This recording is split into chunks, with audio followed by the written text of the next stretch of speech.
So first and foremost, I want to give all praises to the Most High Yahweh, and we do so in the name of Hamashiach Yahweh Shah, and I pray that this lesson is further edifying to whoever it comes across. Now, even though this might be confusing to hear, it's important that we understand the difference between ancient Babylon and Mystery Babylon. These are two different kingdoms found within two different time periods, and though both utilize the same name, these kingdoms play different roles in biblical prophecy. But even so, there are many who believe Mystery Babylon and Ancient Babylon are the same, which causes them to misinterpret many prophecies concerning the end times, especially those found in Revelation 13 and Revelation 17.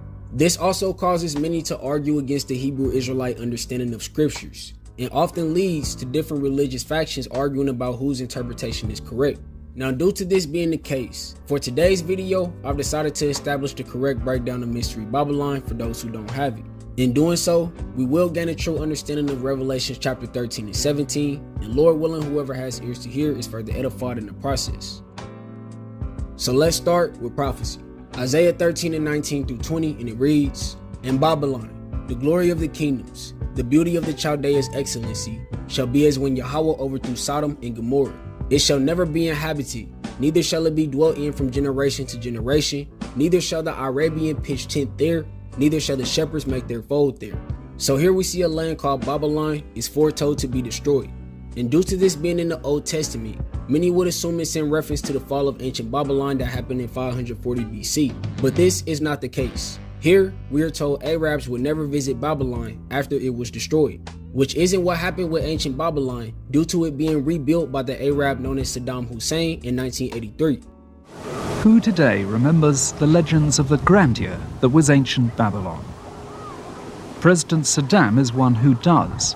Indeed, for the president of modern-day Iraq, ancient Babylon has more than mere historical significance. It says, in the era of President Saddam Hussein, all Babylon was reconstructed in 3 stages. From Nebuchadnezzar to Saddam Hussein, Babylon is rising again. In the Bible, it was Babylon the whore, destroyed by its enemies and on God's order never to be rebuilt. But Iraq insists its history has been falsified and that it's had a bad press ever since. This means that an Arab pitched tent in ancient Babylon after its destruction, which disqualifies ancient Babylon from being the land Arabs would avoid for all time. Instead, the Babylon being spoken of in the book of Isaiah has to be talking about a different nation that resembles ancient Babylon so much that it was given the name Babylon as an alias in biblical prophecy. But to understand what I mean by this, we have to move to the book of Jeremiah. So Jeremiah 50 and 1, and it reads, "The word that the Lord spake against Babylon and against the land of the Chaldeans by Jeremiah the prophet. Declare ye among the nations, and publish, and set up a standard, publish and conceal not. Say, Babylon is taken, Bel is confounded, Merodach is broken in pieces. Her idols are confounded, her images are broken in pieces. For out of the north there cometh up a nation against her, which shall make her land desolate, and none shall dwell therein. They shall remove, they shall depart, both man and beast. In those days, and in that time, saith the Lord, the children of Israel shall come, they and the children of Judah together, going and weeping, they shall go, and seek the Lord their Yahweh." So here we see that the fall of this Babylon will happen in cohesion with the deliverance of the children of Israel and Judah. Or in other words, parts of the northern and southern kingdom will escape this land during its fall. And this goes against the history of ancient Babylon. When ancient Babylon fell, the southern kingdom of Israel became captives under the Medo-Persian Empire, as it is recorded in Daniel 1 and 1 through 2. And before ancient Babylon fell, the northern kingdom of Israel escaped to America, as it is recorded in 2nd Esdras 13 and 40. Which means the northern kingdom wasn't around to leave with the southern kingdom when the Medes and the Persians took over. Furthermore, Jeremiah 50 and 5 shows these Israelites enter into a new covenant with the Father during this event, which did not happen to the nation of Israel at the fall of the ancient Babylonian Empire. And with all this being said, the Babylon being talked about in Jeremiah 50 and 1 through 4 has nothing to do with ancient Babylon. And due to its true identity being a mystery, it should be called Mystery Babylon, which brings me to my next point. Now, there are many prophecies concerning Mystery Babylon, but the only time it's addressed with this title was in the book of Revelation, which is why we should read from the book of Revelation when trying to understand what Mystery Babylon is. With that being said, now it's time we visit Revelation 13, which will help us identify Mystery Babylon in Revelation 17. So Revelation 13:1, and it reads, "And I stood up on the sand of the sea, and I saw a beast rise up out of the sea, having 7 heads and 10 horns, and upon his horns 10 crowns, and upon his heads the name of blasphemy." So here, many might imagine a monster coming up out of the ocean to attack the world.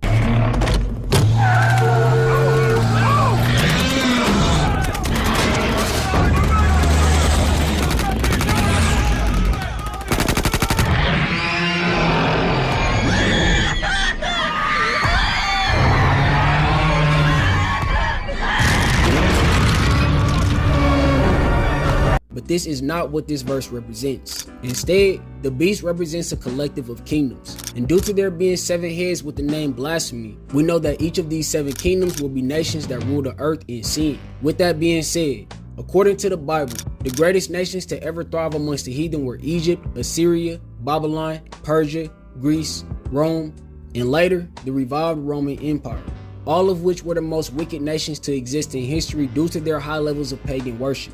And these 7 kingdoms are represented by the 7 heads in the book of Revelation. And as for the 10 horns, we will explain what those represent when we get into Revelation 17, but until then, let's continue.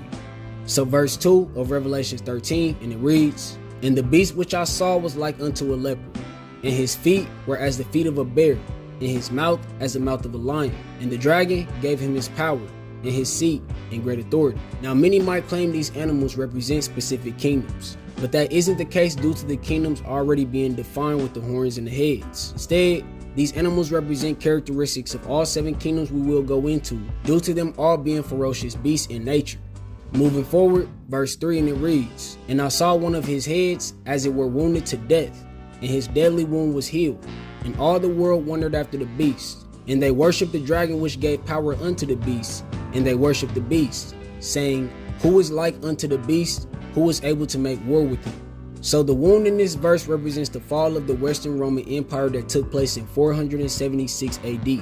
This wound was later healed in 962 AD when the Roman kingdom was revived as the so-called Holy Roman Empire.